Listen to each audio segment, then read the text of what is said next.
easy ketika memang teman-teman untuk menjalankan KKN di kampus. Rasanya teman-teman udah pernah mengkoordinir suatu jalannya kegiatan selama BSUD gitu kan, akhirnya teman-teman aplikasikan kembali di kegiatan KKN, dan rasanya teman-teman lah yang akan menjadi pionir di situ. Gagah bisa gitu kan, hebat, padahal saya mah udah pernah gitu di sana kali. Jadi kayak ngerasa lebih luar biasa aja gitu Pak. Paling enggak menghadapi masyarakat tuh sudah ada gambarannya. Betul, gitu Pak, ya pada saat itu. Oke, luar biasa. Satu hal yang bisa kita petik bahwa dari sekian banyak jalan hidup yang ditempuh oleh Kak Hibal tuh tidak pernah mengabaikan restu dari orang tua. Tetap kalau misalkan mau mengambil ini, ngobrol dengan orang tua, komunikasi dengan orang tua. Jadi tidak semata-mata egois gitu ya. Ingin memilih di sini aja deh. Mungkin kalau bisa aja kali egois ya.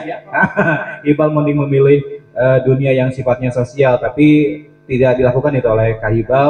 Justru ngobrol dengan orang tua, kemudian masukan dari orang tua juga tetap di cover gitu ya, sehingga restu dari orang tua tetap juga dapat gitu ya. Masya Allah. Sampai sini sudah banyak sekali insight yang kita dapatkan. Harus ada pertanyaan, minimal ada satu pertanyaan, silahkan. Pilih lokasi, kalian boleh pilih salah satu door prize yang kalian dapatkan. Silahkan, teman-teman boleh mengajukan pertanyaan. Boleh seputar tadi yang sudah disampaikan, atau mungkin kepikiran apa gitu, silahkan ditanyakan. Mau Lana? Boleh. Agak majuan ke sini Lana, karena kabelnya tidak cukup. Berdiri, sebutkan nama dan juga kelasnya. Assalamualaikum warahmatullahi wabarakatuh. Nama saya Lana dari kelas 12. Saya mau tanya, kan sekarang udah masuk kelas 12. Di sini juga saya labil antara masuk sastra Inggris atau ekonomi.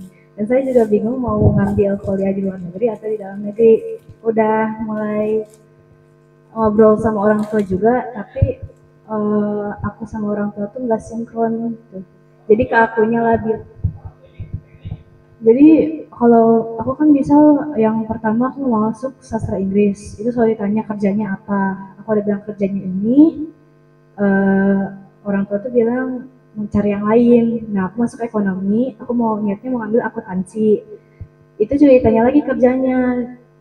Aku bilang kerja kantoran, terus orang tua nanti bilang masuk apotek aja atau ini. Jadi kalau nanya bingung gitu.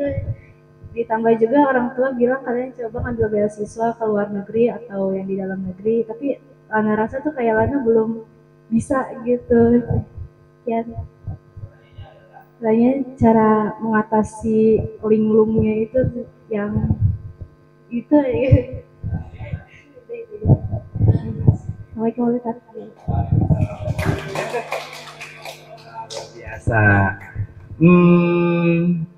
Mungkin setiap orang punya persepsi masing-masing ya. Saya mau pengen dari kacamata perempuan dulu gitu. Iya.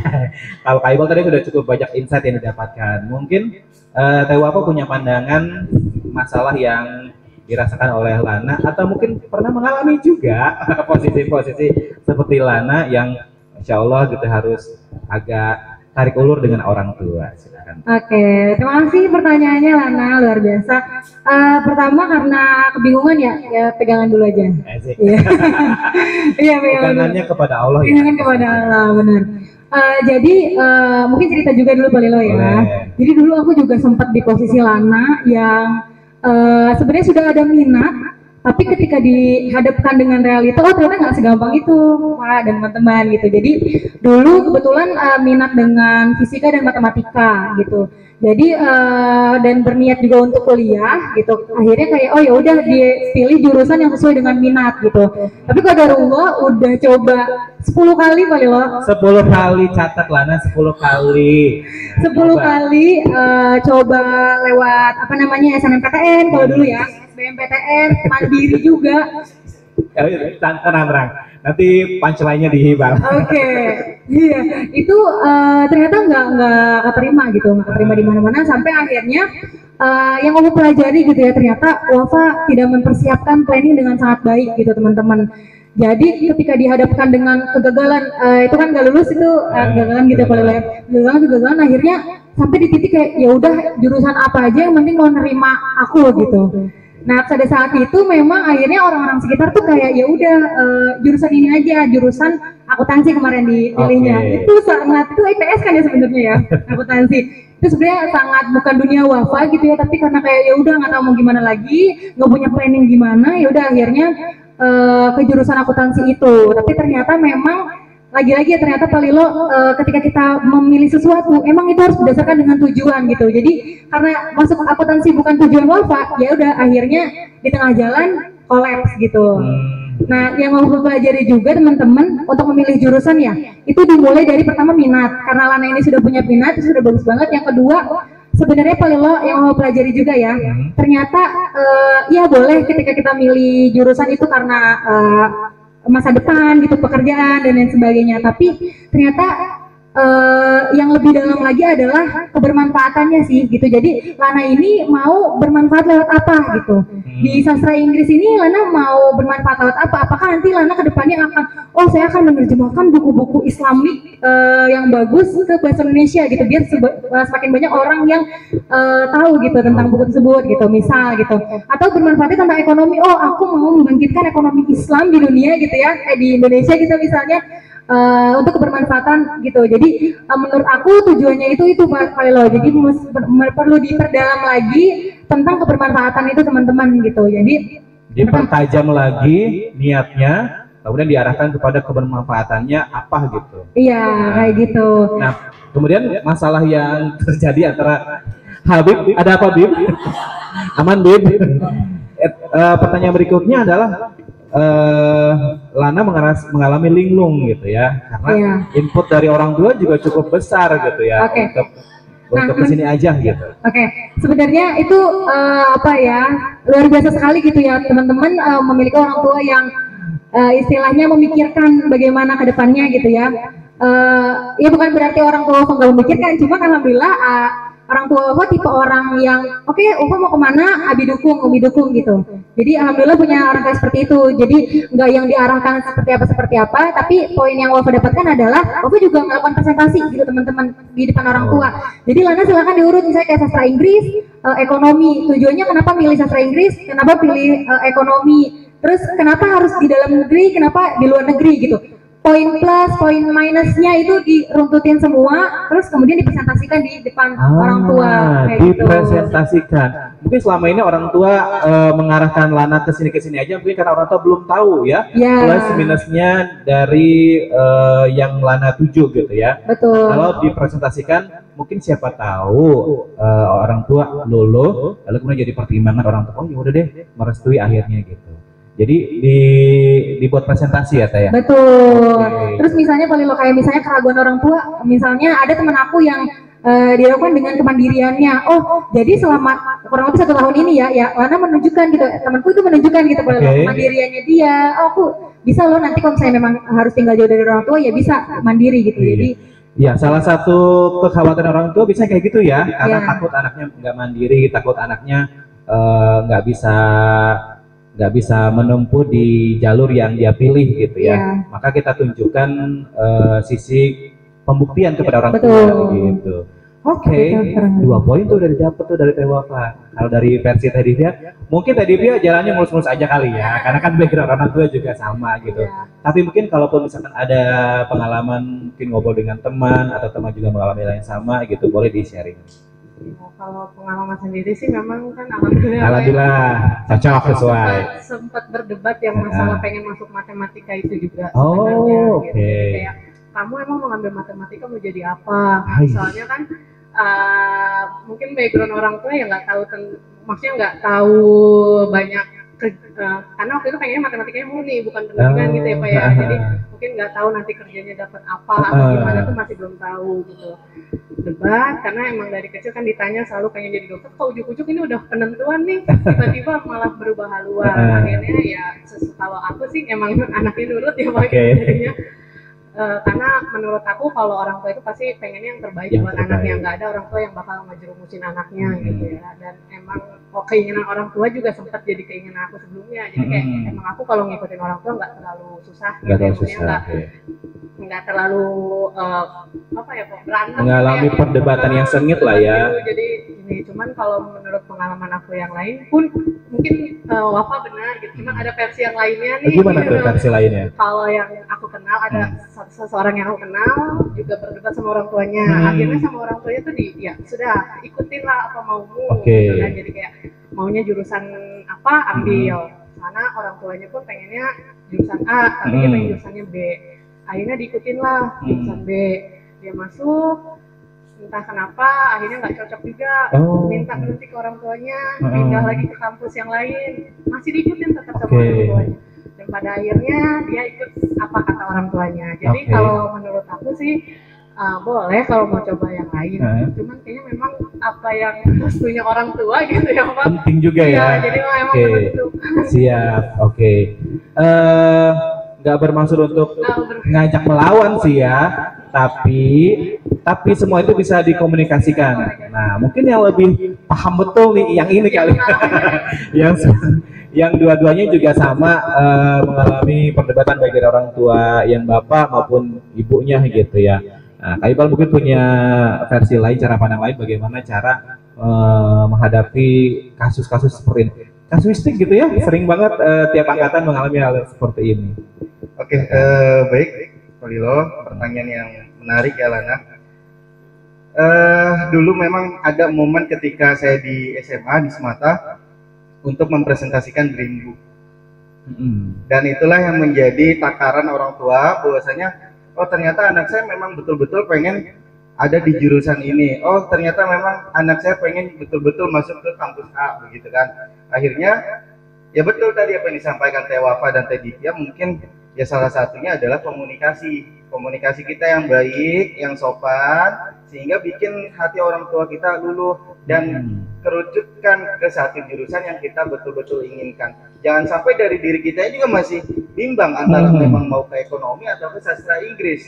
Nah sekarang kerucutkan, Lana lebih mau ke arah mana sehingga lebih terfokus untuk Lana bisa mempresentasikan ke orang tua, dan akhirnya orang tua pun paham oh ternyata memang anak saya tuh pengen betul-betul ada di sastra Inggris dengan tadi output kebermanfaatan untuk masyarakat banyak begitu kan. Dan mungkin ya dari saya pribadi pun ya rasanya seperti itu, saya mempresentasikan dream book saya untuk mengambil jurusan yang saya inginkan, dan akhirnya ya alhamdulillah gitu orang tua ya silahkan mangga. Dulu juga saya sempat punya cita-cita untuk kuliah di Mesir, untuk kuliah di Madinah gitu kan, karena memang seangkatan saya banyak yang ngambil ke luar negeri ya, luar negeri, lagi hypes ke luar negeri. Iya, hypes-nya lagi hypes mau daftar ke luar negeri, Turki, Leri lah, terus Malaysia, banyak Malaysia dan lain sebagainya. Akhirnya coba saya untuk pengen presentasikan hal itu juga ke orang tua, tapi memang ya balik lagi jalannya takdir Allah gitu kan, banyak macam-macam yang insya Allah itu yang terbaik bagi kita semua gitu. Yang Allah pilih insya Allah yang terbaik bagi kita gitu. Yang paling penting adalah melibatkan Allah juga ya. Betul, Pak, dalam memilih apa yang kita tuju gitu. Luar biasa. Intinya sih kerucutkan terlebih dahulu pilihan yang mau kita presentasikan. Oke. Gimana Lana? Sudah banyak gambaran yang didapatkan. Semoga makin terang benderang ya kebingungannya gitu ya. Nih, kita ke Kak Hibal lagi. Ini kan masih berkaitan dengan tadi masalah dengan orang tua. Pada akhirnya kan Hibal tanda petik berdamai dengan pilihan orang tua gitu ya. Jadi tadi sempat bilang pernah mengalami kegagalan. Berapa kegagalan? Kalau ini 10 ini? Saya lebih dari 10. Hampir 20. Hampir 20 daftar guys. mandiri saya ke UIN Bandung, ke Kediri, ke Jogja, keliling-keliling lah. Ya, dapat jalan-jalannya. Jadi yang nantinya cuma gagal 1, 2, Lana mah belum apa-apa, udah 20 kali. Iya, takut tapi nanti pasti harus dihadapi kan, gitu ya. Nah, dari kegagalan tersebut, pada akhirnya kan Hibal ternyata berdamai juga dengan pilihan mama ya, gitu. Apa yang membuat pada akhirnya, ya deh mantap saya ikutin maunya mama gitu. Tapi mungkin sisi-sisi keinginan pribadi yang ingin terus bersosialisasi di politik dan sebagainya, itu gimana caranya tetap dapat gitu? Sok mungkin kasih tips ke teman-teman juga. Teman-teman rasanya memang banyak perdebatan ya antara kita pengen memilih pilihan yang A gitu kan, ternyata memang dari orang tua pun harus menekankan untuk pilih pilihan orang tua begitu. Dan waktu itu memang sempat ya saya mempresentasikan tadi, tapi memang balik lagi ternyata orang tua sepakat dengan apa pilihan Iqbal gitu Pak. Tapi qadarullah ternyata ya Allah menakdirkan untuk gap year selama setahun dari kegagalan yang Iqbal alami begitu, dan ikut program hafalan, dan akhirnya COVID. Ternyata memang dapat motivasi dari orang tua untuk coba lanjut pendidikan atau masuk kampus, masuk perkuliahan dengan jurusan yang sesuai background dengan orang tua di kesehatan. Dan akhirnya memang dikasih motivasi banyak. Iqbal juga kan sempat sampaikan kalau memang basicnya Iqbal pengen terjun langsung ke masyarakat, pengen ada kebermanfaatan untuk masyarakat, pengen ada kedekatan dengan masyarakat begitu. Dan pada akhirnya dikasih penjelasan sama orang tua, ternyata di kesehatan pun bisa untuk melakukan hal yang seperti itu. Kan rasanya memang kita gitu kan sebagai anak takut terus Pak rasanya kalau memang misalkan dibayang-bayangi kata durhaka ya. Iya, takut terus masuk ke dalam perkuliahan yang memang notabene tenaga kesehatan pasti berbau-bau yang hitungan dan lain sebagainya. Saya pengen hindarin itu.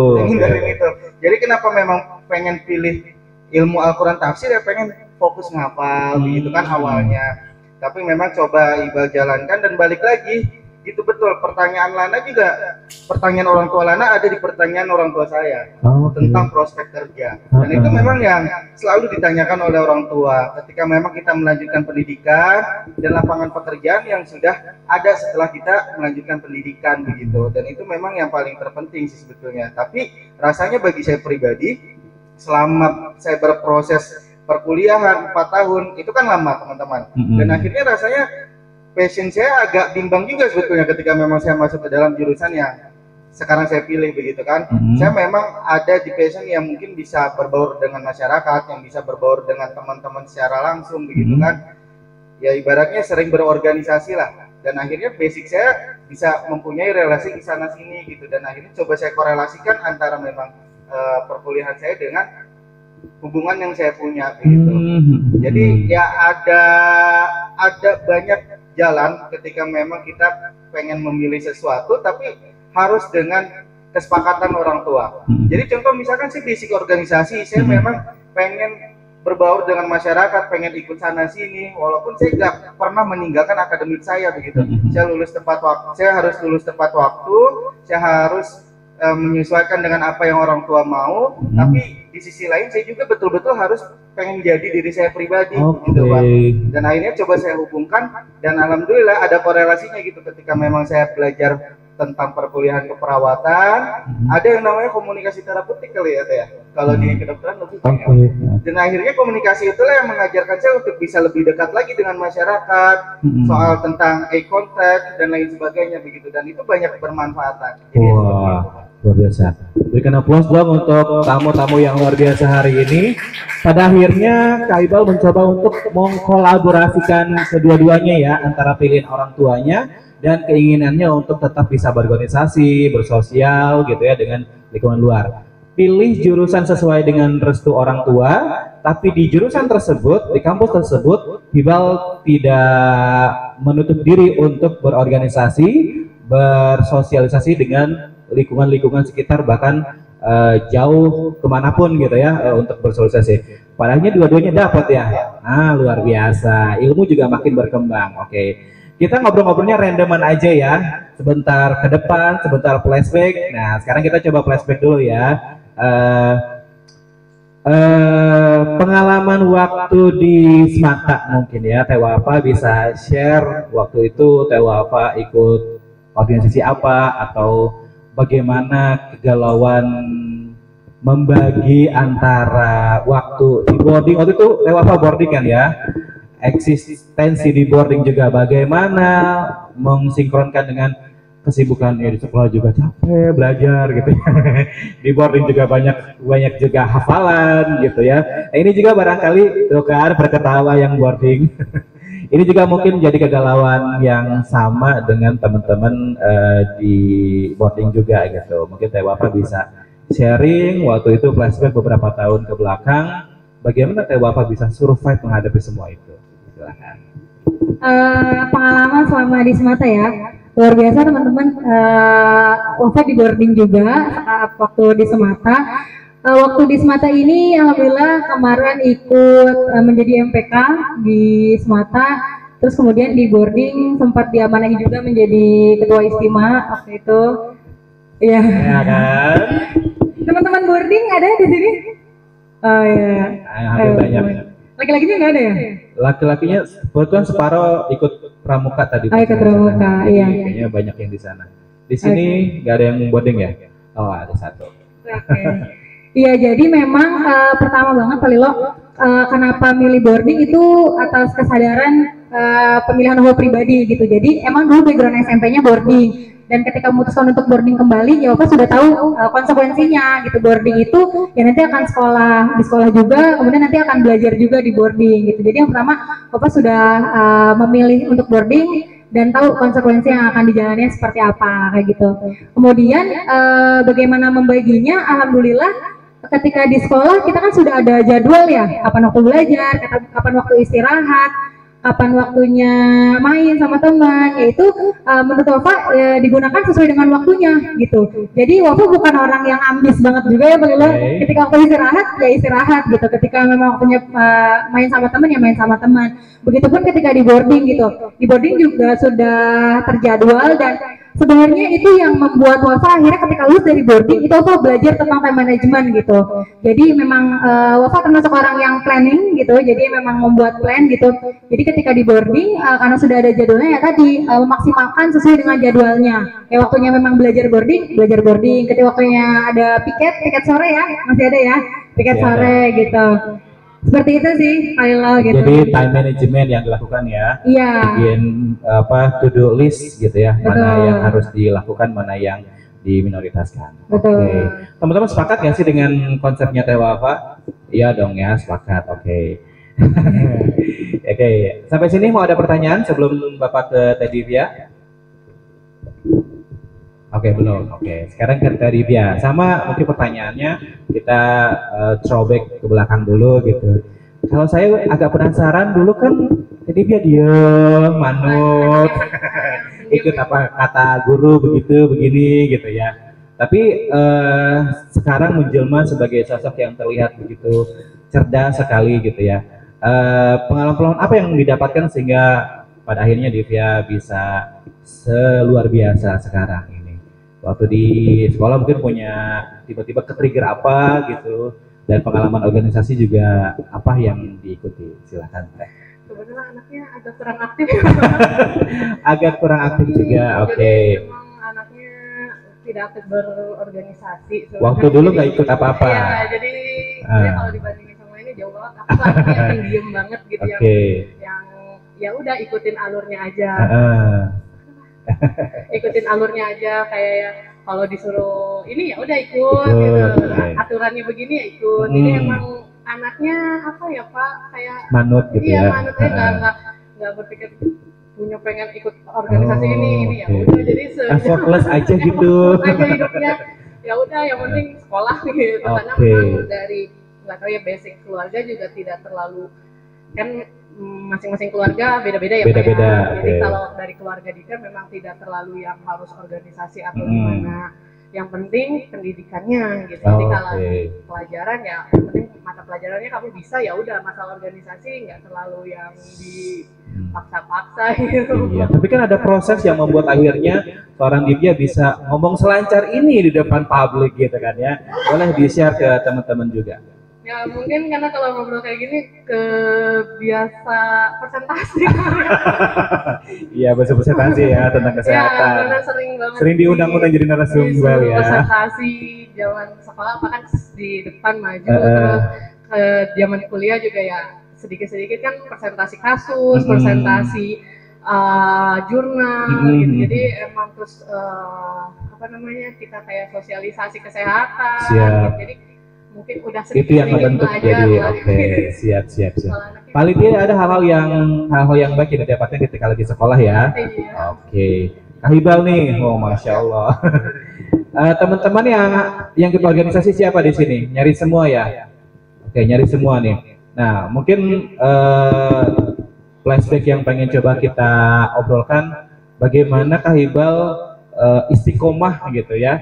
Dari SMP ya ikut organisasi ya? Iya betul Pak. SMP ikut apa waktu itu? OSIS. OSIS juga sebagai Dulu di bagian apa? agama. Low battery. Oke. Please charge. Jadi di Semata, jadi Di Rohis sama di MPK. di Rois dan MPK gitu. Itu kan menyambung nafas organisasi lalu kemudian di kuliah juga di ini gimana? Atau mungkin bisa sharing pengalaman organisasi, kan capek ya organisasi itu kan ya. Itu yang paling sering dikeluhkan oleh teman-teman barangkali gitu ya. Ya belajar iya, terus juga pulang harus larut malam gitu ya dan sebagainya. Coba mungkin Kahibal bisa sharing. Ya, memang awal mula tertarik dengan organisasi rasanya agak berat sih Pak sebetulnya. Tapi memang ketika kita sudah mencoba dan ketika kita sudah menjalani organisasi rasanya seru, asik, kumpul kita bisa bareng gitu kan. Daripada kita sendiri ke sana ke sini gitu kan, lebih baik kita coba untuk berkumpul, ngobrolin tentang program kerja dan lain sebagainya. Akhirnya dari SMP Low battery. masuk Please OSIS, charge. terus pramuka juga dan memang kayaknya lebih punya basic di situ gitu dan pada akhirnya coba untuk meneruskan dan melanjutkan di SMA. Dulu di SMA pun di kelas 10 semester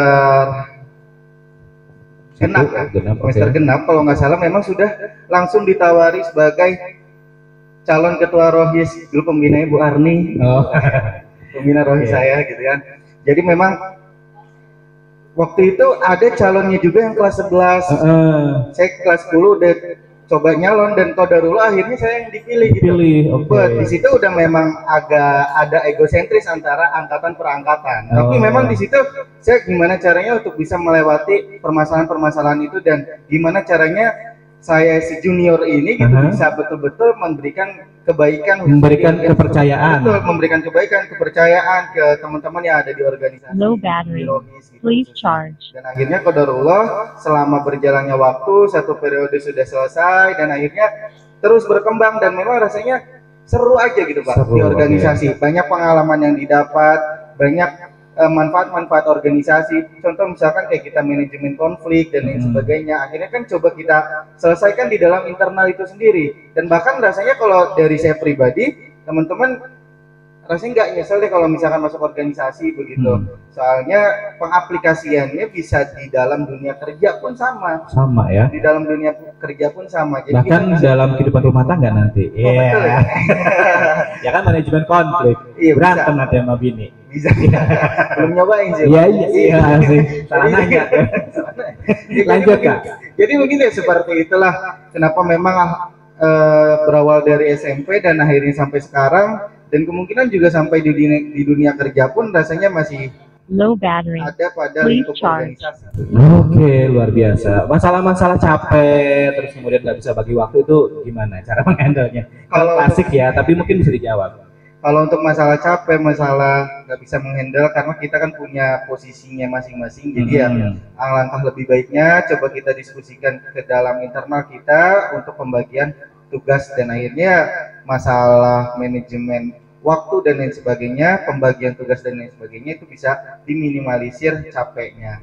Jadi ketika memang sudah dibagi-bagi tugas, tupoksinya rasanya sudah lebih ringan. Ibaratkan kayak kita nyapu satu lidi dengan sapu lidi lebih berbeda begitu kan. Sapu lidi yang sapu lidi satu lidi dengan sekumpulan sapu lidi. Oh iya. Berbeda gitu.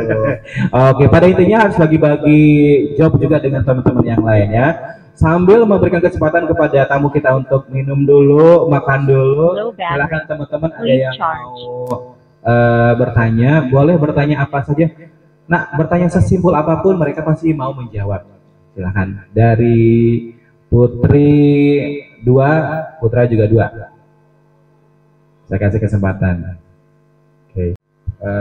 Menimba ilmu di kampus karena ada pada posisi ekonomi mulai oleng gitu ya, dituntut untuk kemandirian, tapi ingin menunjukkan kemandiriannya, lalu kemudian memilih untuk sambil kerja. Kalau nggak ada juga nggak apa-apa ya, kenapa tidak memilih itu? Oke. Mau siapa dulu nih? Sun, kamu senior beneran. Oke, Divya boleh deh. Nah, Divya mungkin punya pengalaman Kemandirian apa ya? sambil kerja juga atau ya udah kuliah aja gitu. Kalau masalah kemandirian kan kebetulan SMA juga full day ya milihnya dibanding boarding. Pas kuliah sekalinya langsung ke pulau orang gitu, jadi Oh iya ya. langsung dituntut Shock ya. culture-nya muncul gitu ya. Low battery. Please charge. Papa harus sendiri gitu mandiri. Jadi tinggal pun ya di asrama semua kita siapin sendiri ya, walaupun emang udah kuliah sebenarnya emang udah inilah ya Pak. Cuma kalau buat Divya sendiri yang biasa apa-apa di rumah itu agak shock tuh. Oke. Tapi memang sambil nangis-nangis tuh juga. Oh, drama-drama nangis ada ya. Oke, Drama-drama pengen pulang nangis. juga ada Cuman gitu. sebulanan Sebulanan. tapi setelah itu sih muncul sendiri, akhirnya punya dunianya sendiri di sana, mandiri di sana. Kalau untuk anak kedokteran ya utamanya gitu, mungkin waktunya memang belajarnya agak lumayan ya Pak ya. Agak lumayan apa nih? Agak Lumayan lumayan banyak.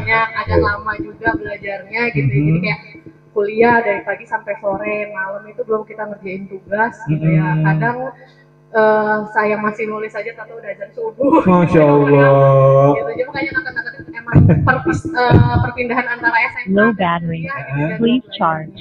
Cuman kan makin kesana ya udah ketemu ritmenya, udah Oke. ketemu masalah untuk bisa menghasilkan uang sih ada aja ya Pak ya. Oke. Gitu. Jadi kita bisa ngerjain jurnal-jurnal kayak senior kita ada misalnya kayak Oh, joki-jokian joki-jokian ternyata. ya. Oke. Ada, Oh, Pak. ada Itu ya sisi ternyata. gelapnya ya Pak ya. Oh, ada sisi kelamnya juga ternyata saudara-saudara. Jadi But it's okay. Tapi kan Itu menghasilkan dan lumayan positif ya, Pak. kan. Ya, jadi kayak anak-anak yang sekolah spesialis itu kan Mm-mm. nggak cukup waktunya Nggak cukup untuk waktu. mengerjakan ya kan praktek gitu. Mm-mm. Jadi untuk tugas-tugas jurnal segala macamnya kadang dilimpahkannya ada yang mau ngerjain nggak gitu. Jadi ya akhirnya dikerjakan ya alhamdulillah aja dapet. Spill dong berapa? Ya. Ya segitu lah. Segitulah. Lumayan buat jajan seblak lah ya gitu. Misalnya kalau ada yang aktif anaknya jadi asdos mungkin Asdos, nah asisten itu juga salah dosen. satu Low alternatif. battery. Iya, Please karena charge. ada dia suka buka mengajarkan dan itu juga menghasilkan. Luar biasa. Jadi, Kerasa kemandiriannya muncul ya. muncul terus juga bisa lah gitu akhirnya memanage waktunya di mana yang awalnya sampai nangis-nangis kayak 24 jam itu kurang gitu Iya, ya. iya, Kayak iya. masanya sehari jangan 24 jam deh. Siap, siap, siap. Oke. Tapi sampai akhirnya bisa memanage itu. Pada intinya sebenarnya bagi lagi kita mau nggak move on dari itu gitu ya. Oke. Ternyata Teh Divya hanya butuh sebulan aja untuk move on dari ritme drama-drama pulang ke rumah. Oke. Teh Wafa barangkali punya cara pandang tersendiri. Ya, Pak Padilil ya itu kan? Ya, kemana itu? Oh, kita samperin. Ada videonya. Ada videonya. kemana aja? Oke, jadi tentang kemandirian, alhamdulillah ya Pak Lilo tadi seperti yang Pak katakan di awal, alhamdulillah dapat kesempatan kuliah sambil kerja. Tapi di sini Opa mau kasih teman-teman juga mungkin bagi teman-teman nih yang mau memang nanti kuliah sambil kerja, nah itu Low jadi battery. pertimbangan di Please awal charge. gitu karena beda kampus, beda jurusan itu juga menentukan bagaimana nanti waktunya akan dibagi gitu Pak Lilo. Jadi kebetulan kalau di kampus aku pribadi jam kuliah Opa itu mulai di jam 1 siang. Jam 1 Jadi, siang. Ya, jadi Jadi paginya Pagi ada tuh space gitu ya. ada space, untuk ada waktu nyari kosong. sampingan. Dan waktu kosongnya Opa ambil kesempatan untuk tadi mengajar. Tapi memang tujuannya itu bukan cari uang sih Pak. Penghasilan, Iya tapi- bukan penghasilan, tapi pengalaman. Pengalaman, Iya. oke. Jadi memang dicarinya yang memang dekat kampus, terus juga yang nerima gitu ya. Iya Dari mana anak bocah gitu ya. gitu teman-teman. Jadi memang kalau misalnya memang nih laki-laki mungkin ada yang mau sambil bisnis, ya mulai dari sekarang di planningnya gitu mana kira-kira kampus yang bisa mendukung untuk side job yang teman-teman mau ambil gitu. Itu sih kalau Siap, oke. Jadi penting juga Low battery. dan juga Please komitmen ya. charge. Pastinya Betul. komitmen gitu karena dua-duanya juga yang satu kerja harus profesional, yang satu karena tanggung jawab kita kepada orang tua yaitu menyelesaikan studi kita gitu. Kak Iqbal punya pandangan atau punya cerita atau jangan-jangan sampingannya sambil ojek online apa gimana? Pernah juga? Ya. Coba di sharing. Teman-teman, rasanya apa yang disampaikan Pak Fadil terkait kemandirian betul ya. Saya dari SMA bahkan saya jualan. Oh, Dari iya, Sumatera iya. saya bawa termos es dari rumah saya ngambil dulu di keong, saya bawa termos es, saya jualan di bawah gitu, di saung yang itu. Kamu jualan yang mana sih? Es kenyot mangga, Pak. Oh. Tapi saya punya karyawan satu, adik kelas. Iya. Jadi saya saling berbagi penghasilan lah pada intinya. Jadi ya seperti itu, saya ngambil 1000-an itu es kenyot gitu kan, saya jual di sini 2000 laku gitu kan. Karena memang beda kelasnya gitu kan. Alhamdulillah di SMA udah mencoba untuk Low berjualan, battery. Please belajar charge. sambil berjualan gitu kan. Selanjutnya di perkuliahan juga sama, saya di kampus juga sama. Saya mencoba tadi kalau Power off. Wafa kan hanya terfokus